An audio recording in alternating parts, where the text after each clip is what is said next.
Kelima, tidak setiap orang bisa dicintai. Untuk dicintai perlu sejumlah sifat dan kelebihan yang tidak dimiliki oleh semua orang.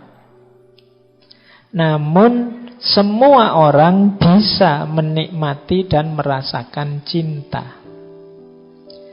Apabila engkau tidak menjadi orang yang dicintai, maka hendaklah engkau menjadi orang yang mencintai.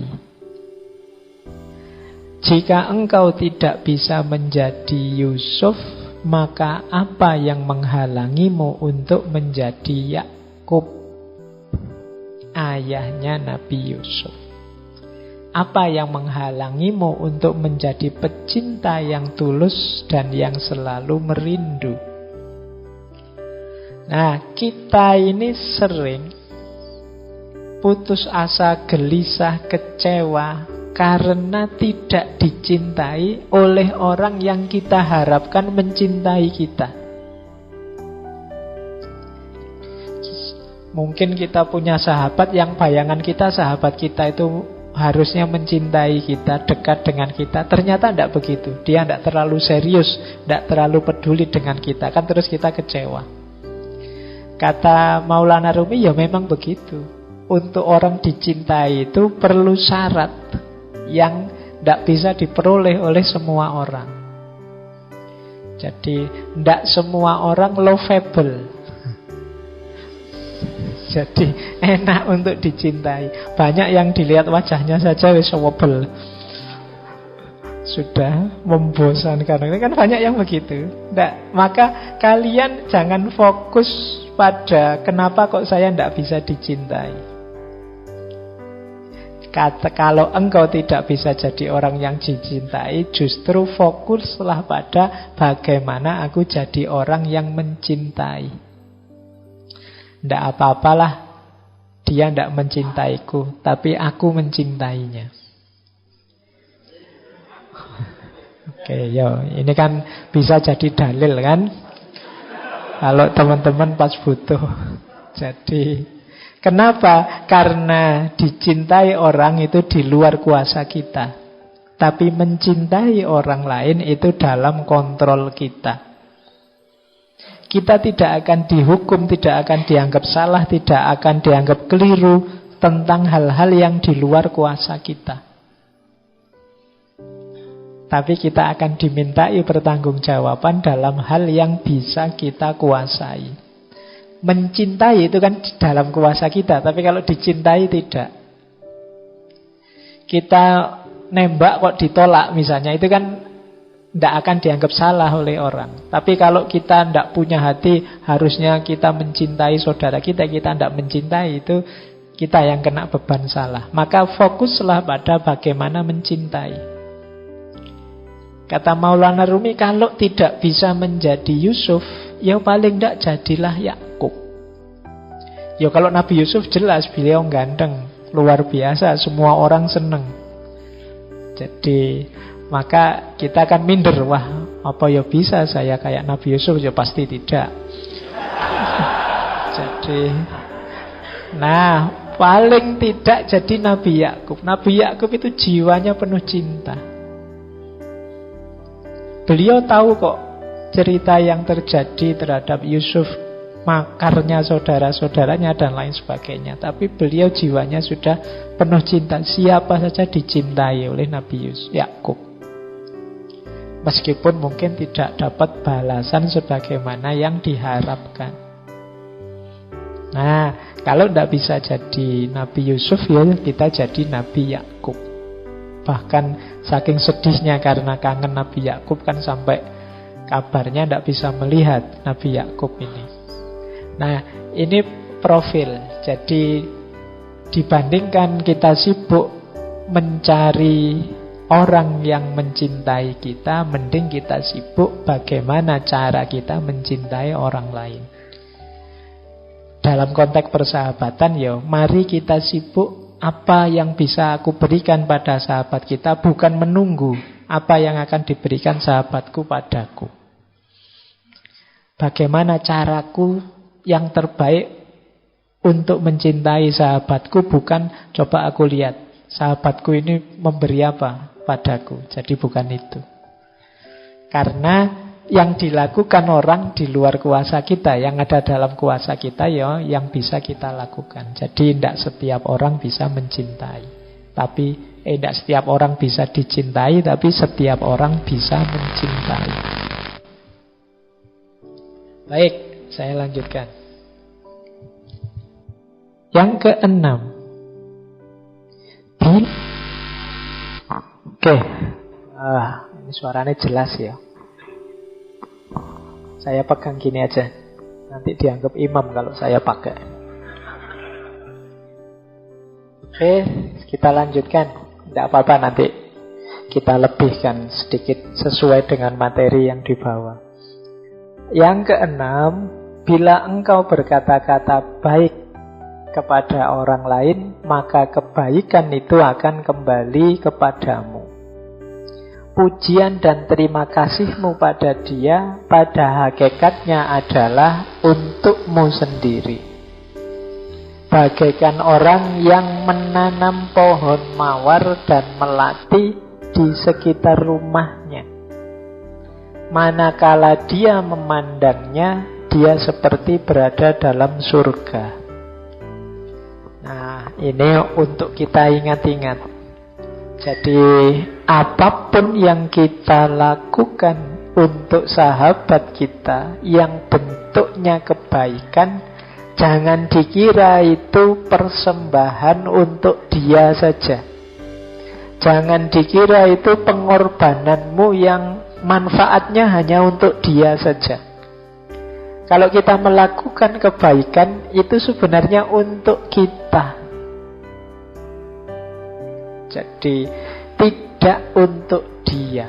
Kalau kita berterima kasih pada orang misalnya, ini kan berterima kasih ini juga jenis kebaikan. Itu juga sebenarnya bukan kita menuju dia, tapi sebenarnya kita menuju kita sendiri. Maksudnya apa? Ya kalau kita berterima kasih misalnya, sebenarnya itu adalah bukti yang menunjukkan bahwa kita punya jiwa yang bersyukur. Kita punya jiwa yang berterima kasih. Kalau kita membantu teman kita misalnya, ini sebenarnya menegaskan alhamdulillah berarti aku ini masih manusia yang dermawan, masih manusia yang mau berbagi. Jadi sebenarnya semuanya kembali ke kita. Kalau kita jujur pada orang lain, jangan dikira bahwa oh aku jujur, dia yang mendapatkan manfaat dari kejujuranku. Sebenarnya tidak. Kita juga dapat manfaat dari kejujuran itu.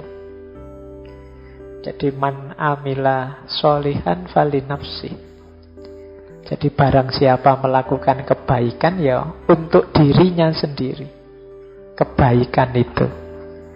Jadi maka jangan ragu-ragu, jangan bimbang kalau teman-teman ingin melakukan satu kebaikan apapun.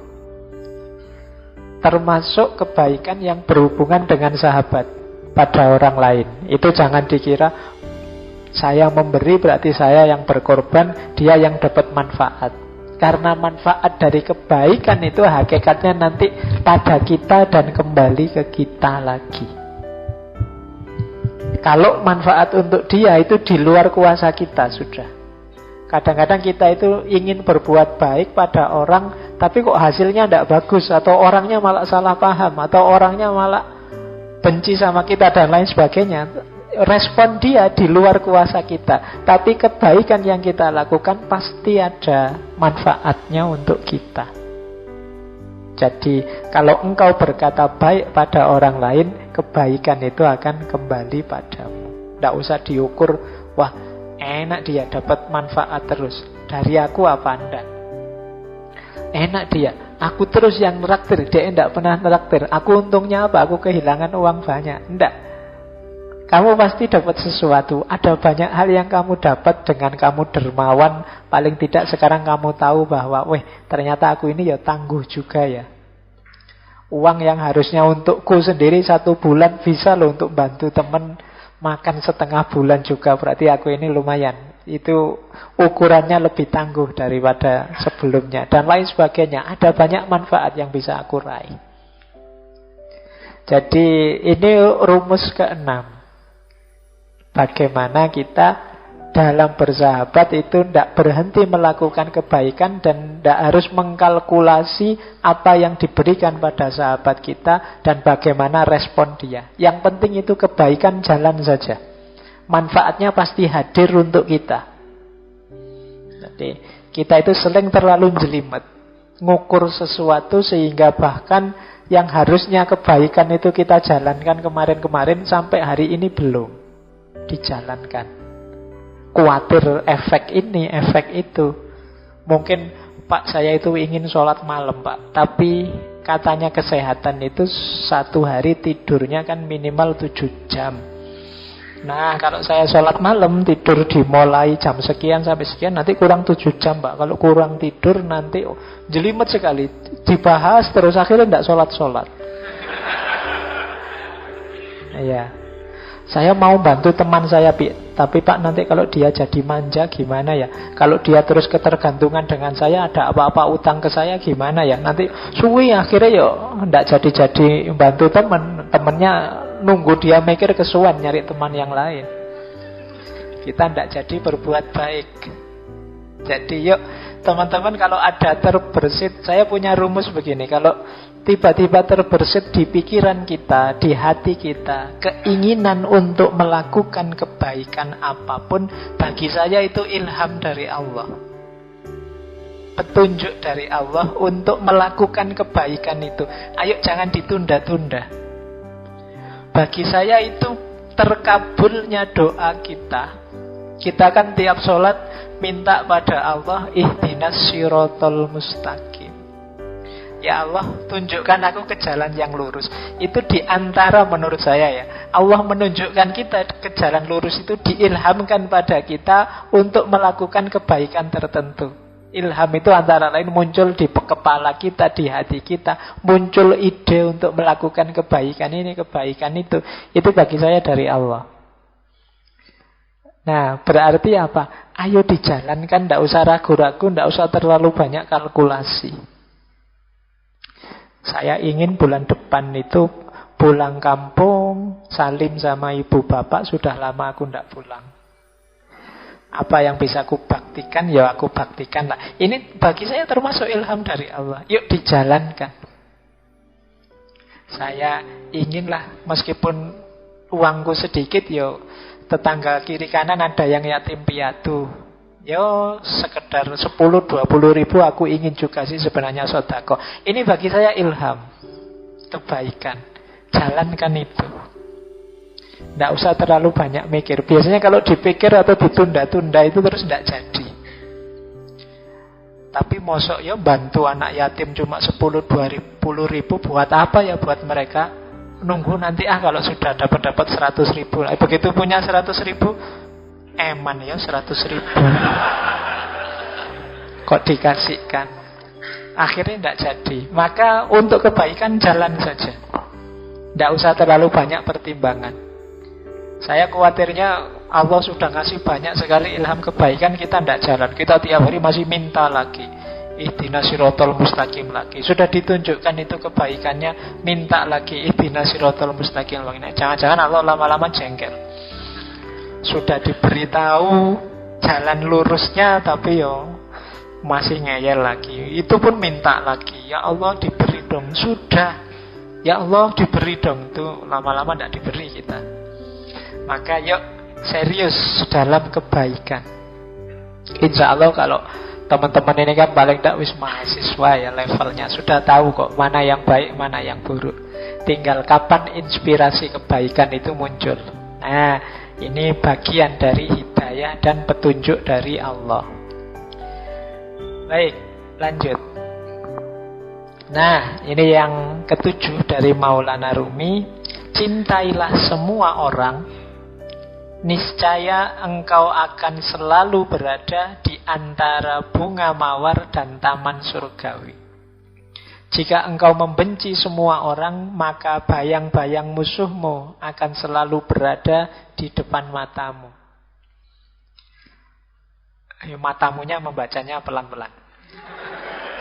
Seakan engkau berputar-putar siang dan malam di antara tanaman berduri dan kumpulan ular yang siap mematuk. Jadi kalau kita jadi pecinta, hidup dalam cinta, medan hidup kita adalah medan taman bunga. Tapi kalau kita hidup dalam kebencian, semua orang akan tampak seperti musuh, dan orang yang kita benci itu dia hadir terus di pikiran kita, di hati kita. Kita seperti orang yang hidup di taman berduri yang banyak ularnya. Taman berdurinya saja sudah menyebalkan, apalagi banyak ularnya. Sudah mengerikan. Maka hidup dalam cinta bukan hidup dalam kebencian.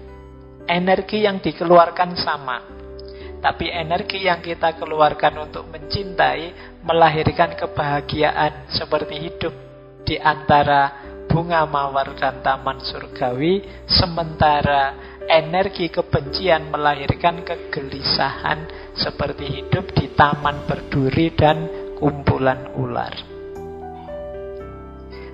Ya sama energinya, itu maksudnya sama capeknya.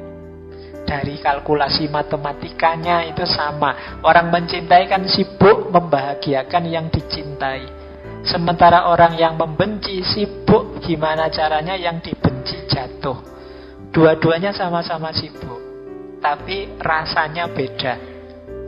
Orang yang mencintai sibuknya membahagiakan, menyenangkan.